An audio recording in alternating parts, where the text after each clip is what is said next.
today's pop lead, new evidence coming to the light in the death of Prince. According to the Minneapolis Star-Tribune, pills found at the singer's Paisley Park estate apparently were not hydrocodone as they were marked. Instead, the pills contain fentanyl, which is a much more powerful opioid, the same type of opioid responsible for Prince's death. I want to bring in CNN's Sarah Seidner now.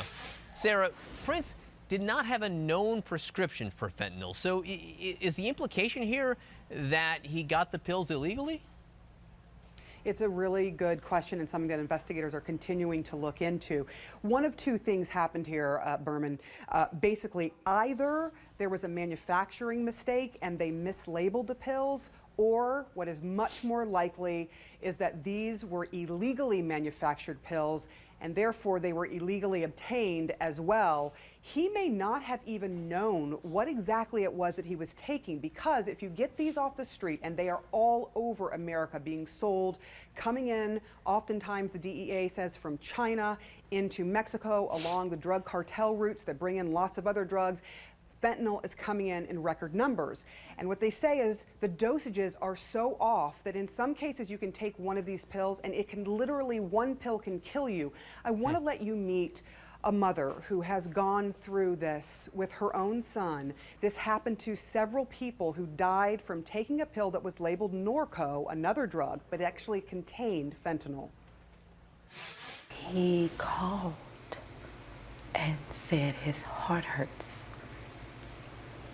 So after taking how many pills? It was stated, the young man who was there with him, that he had one and the young man had 3. So just one? Just one. Just one. Just one. Natasha Butler still going through it, missing her son so much. But these were drugs that were sold on this street, and indeed they had contained fentanyl.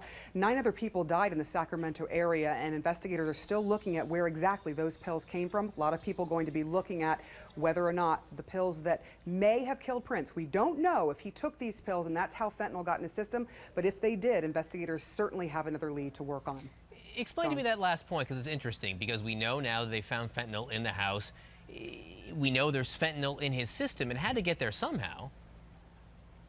Right. And the question is how. And they still haven't said and haven't revealed this to the public, whether or not it was the pills that he took that got it into his system or whether he took it some other way. Oftentimes, you know, this is really strong drug. It is normally given in a patch or a lollipop, which makes it harder to overdose.